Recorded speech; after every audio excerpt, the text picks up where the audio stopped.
He is probably the most popular athlete in the world. Cristiano Ronaldo's face is known in every corner of the planet.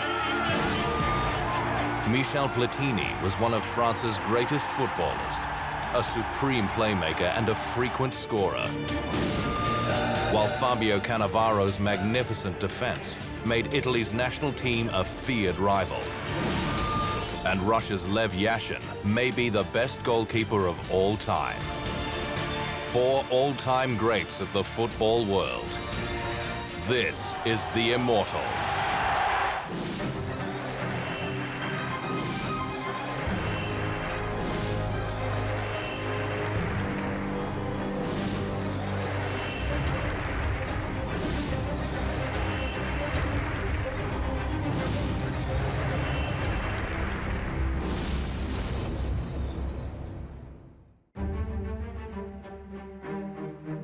For all his triumphal marches through club football, Cristiano Ronaldo dos Santos Aveiro had never managed to carry his native Portugal to the grandest of prizes, the FIFA World Cup or the European Championship.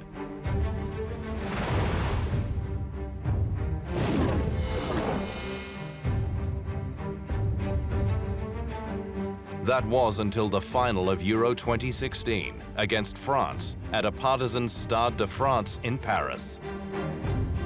What happened on that July night and throughout 2016 was the validation of Ronaldo, a reminder that this is an uncommon player to say the least.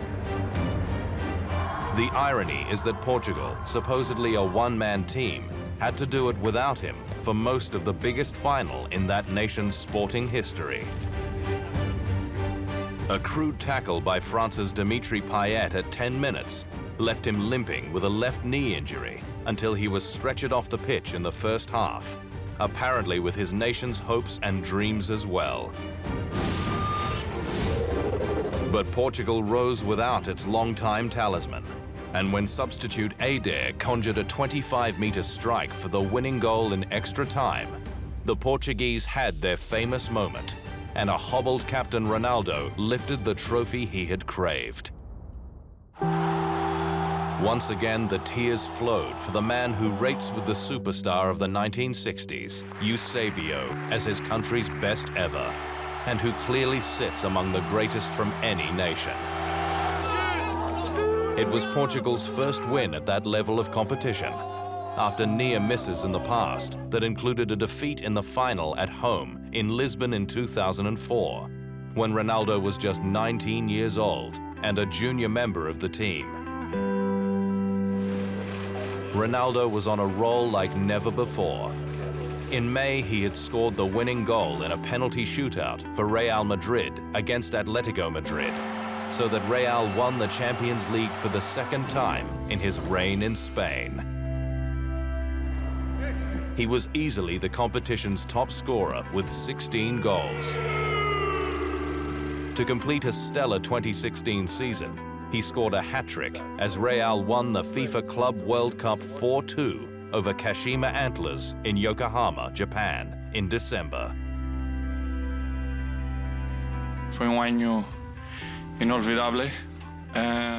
It was an unforgettable year, individually and collectively. We won Champions League, Super Cup, Euros with Portugal, and now FIFA World Club Cup. 2 days ago, I won the Ballon d'Or. It has been a perfect year, and it is even more to finish it like this. It is very difficult to choose one, as every trophy is very special. But the Euros with Portugal has a special taste, as it was the first time Portugal has won a major trophy. And for this, it is special.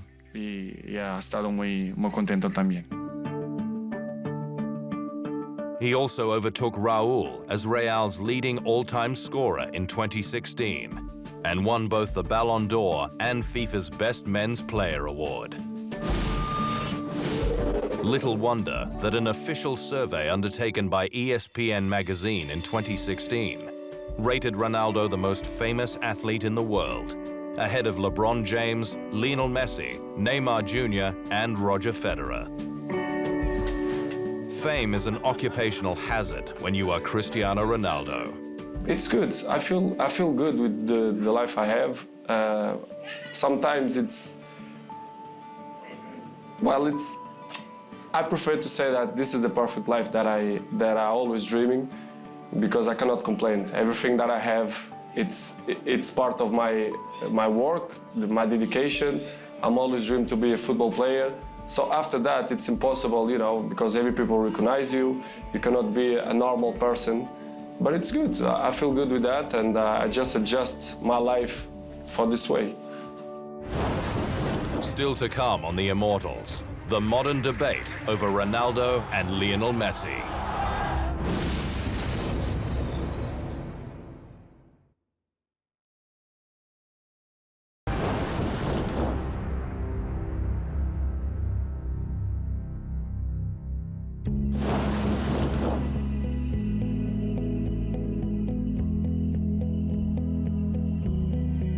Cristiano Ronaldo and Lionel Messi have been by consensus the world's two best players for some years now.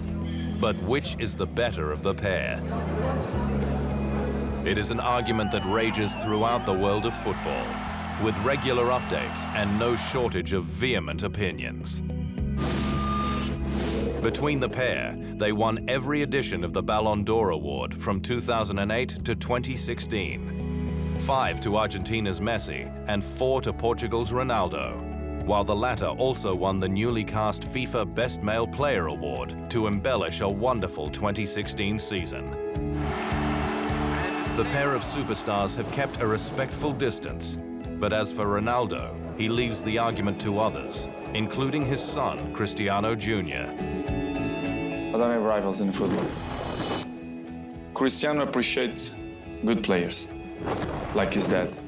So it's great. He's a smart boy, very intelligent, but he not speak only about Messi. Speak about James, Ramos, Pepe, Coentrão, Neymar.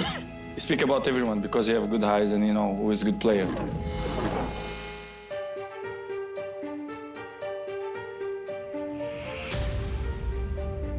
Cristiano Ronaldo grew up on the island of Madeira, off the southwest coast of Portugal. He was a brilliant junior, playing his early football as a winger and forward in Madeira before taking up a 3-day trial at the Giants Sporting Lisbon club when he was 12, and signing to join the club's youth academy. Ronaldo was already exhibiting signs of his characteristic emotions. His mother confided that his nickname was Crybaby because he would burst into tears if the game conspired against him. But at 16, he had made the first team, and at 18, Manchester United and Sir Alex Ferguson, the English club's legendary manager, came knocking with an offer. He was a sensation. In 6 seasons with the Red Devils, he won 3 English League titles, an FA Cup, a Champions League title, and a FIFA Club World Cup, as United went on a rampant streak. In 2008, he was named the world's best player by FIFA. It was the arrival of a legitimate superstar, a man with blistering speed and the confidence, perhaps arrogance, to take on any defender. When he signed a then record €94 million transfer to Real Madrid in 2009, he had left a huge mark on English football, and Ferguson said that his work ethic made him the best. I think Ronaldo was a perfect example of someone who made himself. It's easy for me to say, yeah, I made Ronaldo. Many coaches say, I made this player, I made that player. But Ronaldo made himself. We just give him the tools and the platform to excel. His practice ethic was incredible. But he was a fantastic player. He was the best. We had fantastic players in Scholes and Giggs, of course, and Cantona, and there were some fantastic footballers, but Ronaldo was just something else. For his part, Ronaldo held a place in his heart for Manchester United. It's not easy situation. I'm arriving in Manchester when I'm 18 years old, and I've been there 6 years. I think it's a lot of time. I win many things there, collective and individual trophies and awards. And I met very good people there, good friends. And it's not easy, but you know, the life is a challenge, and I'm a challenger man. And I think it's a good move. But if anything, he moved into another stratosphere at Real, where 80,000 people showed up for his arrival at the Santiago Bernabéu Stadium in Madrid. Real won a La Liga title in 2012, twice won the UEFA Champions League in 2014 and 2016, and the FIFA Club World Cup in the same years, with Ronaldo at the forefront. Individually, he won 3 more Ballon d'Or awards and was twice named Europe's best player, overtaking Raúl to become Real Madrid's all-time leading scorer. Ensconced at his beloved Real Madrid, the club he supported as a child, he signed a contract to remain at the famous Spanish institution until at least the end of 2021. Obviamente, nada es por coincidencia. Nothing happens by chance. El talento no vale de nada si no pones trabajo. Talent is worthless if you don't work hard. Todos los días, todos los años. If your dedication is not every day, every year. No solo este año, pero nos últimos 10 años. That's what I've been trying to do for the last 10 years. Siempre igual. My level remains the same almost always, and my plans are to keep it up. In this case, with Real Madrid, winning things individually and collectively for my fans to be happy with Cristiano. That's my motivation to go on.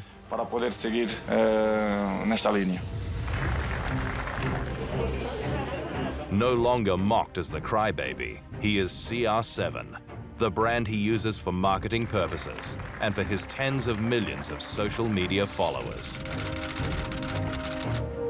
He has a line of fragrances on the market, a documentary film was made about his life, and a statue erected in Madeira depicting Ronaldo in the trademark goal celebration. Ronaldo continues to collect trophies and accolades, and despite estimated earnings of $88 million in 2016, he never appears to be satisfied with what he has achieved. It is the secret of the highest paid athlete in the world, already an immortal of football. Amazing, amazing. I expect, to be honest, I was confident to win this trophy. It was amazing, you know, when you work during the year hard, and of course when you win the collective awards and after individual, for me it's amazing. Up next on the Immortals, the French genius, Michel Platini.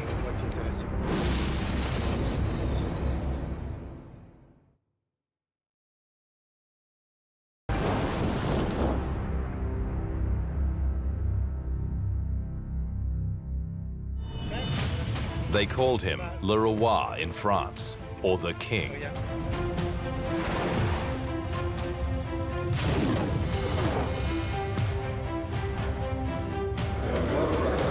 Michel Platini reigned over French and European football throughout the 1980s, winning 3 Ballon d'Or awards, a European Cup with Juventus, and a European Championship with his beloved France.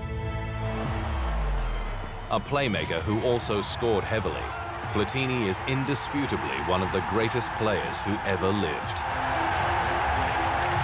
Beyond his playing career, he was manager of the French national team for 4 years, became president of UEFA, ran the 1998 World Cup in France, was vice president of FIFA, and emerged as one of the most powerful men in world football. But in 2015, a suspension for an ethics breach sullied his reputation. I have often said that football, the sport which is most popular in the world, reflects the society in which it prospers. It reflects its values and also, unfortunately, its prejudice, its fears and its distrust. None of which could change the fact that he was an immortal as a player, an artist on the pitch. Born in Gers, a small town in northern France, he was the son of an Italian immigrant father who had also been a professional player. But Platini's early football was unsuccessful. Diagnosed with a weak heart and breathing difficulties, it was a surprise to observers when he made his name at FC Nancy, his local club, from 1972. In 1978, Nancy won the French League Cup title in Paris, beating OGC Nice 1-0 behind Platini's goal in the 57th minute. In the same year, he represented France at the World Cup, and moving to the bigger Saint-Étienne, he won another French league title in 1981. Platini helped France to the semi-finals of the World Cup in 1982, then achieved his greatest triumph with Les Bleus, the 1984 European Championships win at home. France won the final over Spain 2-0 in Paris, with its captain and inspiration Platini scoring in the 57th minute, his 9th goal of the tournament, including 2 hat-tricks in the group games. Although he only played once in the Euros, Platini is still the equal highest scorer in the tournament's history, a mark of exactly how dominant he was. When Platini moved to the Serie A and joined Juventus, he won the Italian title in 1984 and 1986, as well as the 1984 European Super Cup and the 1985 European Cup at Heysel Stadium in Brussels. Platini scored the winner for Juve against Liverpool in a game best remembered for the tragedy in which 39 fans were killed as they broke the barriers beforehand. From 1983 to 1985, the French superstar won the Ballon d'Or as Europe's best player 3 consecutive years, and he was the leading scorer in Serie A for 3 straight seasons in 1983, 84, and 85. Sadly, more than 20 years on, Platini was drawn into the politics that were dominating world football, and in particular FIFA, when it was revealed in 2015 that he had much earlier accepted a payment of 2 million Swiss francs from then FIFA president Sepp Blatter as part of a consultancy. Michel Platini, at the time the president of UEFA, was suspended for 8 years by FIFA's Disciplinary Committee for Conflict of Interest, a sentence later reduced to 4 years after an appeal. It has been rigged to tarnish my name by bodies I know well and who for me are bereft of all credibility or legitimacy. Platini was thrown against the wheel of football politics, a sad postscript to a wonderful career in the game. But the memories of the artist wearing number 10 will remain forever. Fabio Cannavaro has a special place in the hearts of Italian football fans for the moment that climaxed his career.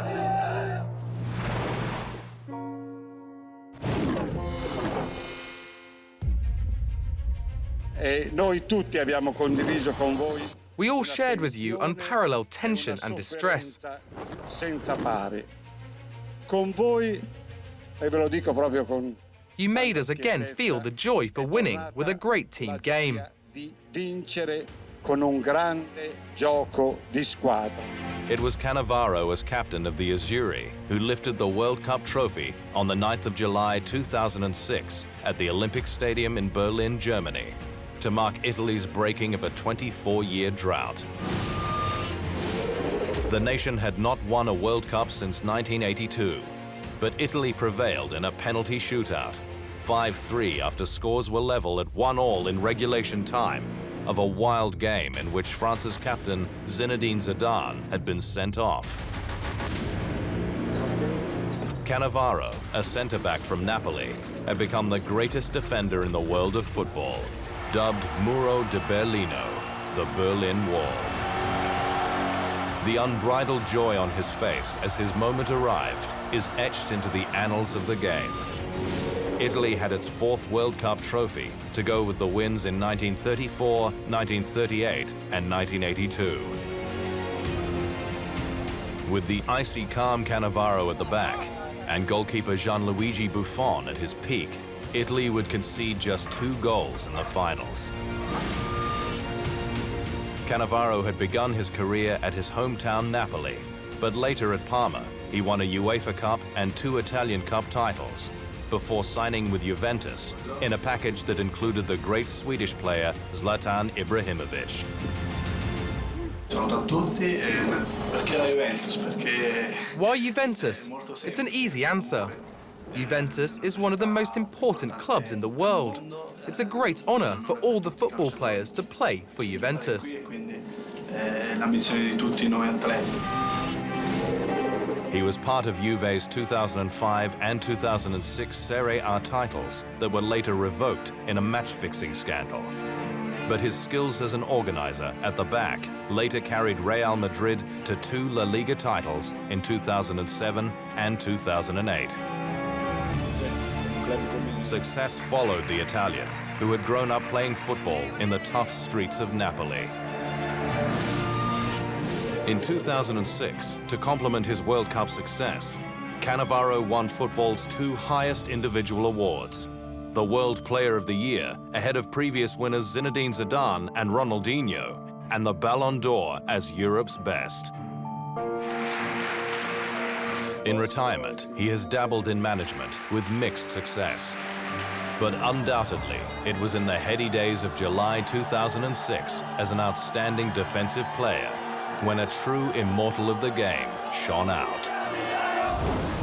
When we return, the immortal goalkeeper, the great Lev Yashin.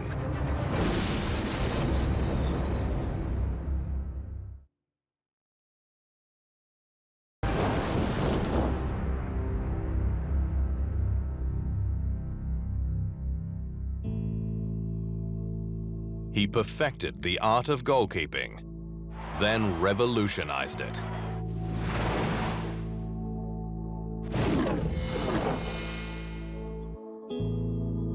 Lev Yashin of Dynamo Moscow and the USSR national team is widely thought to be the greatest goalkeeper that football has seen.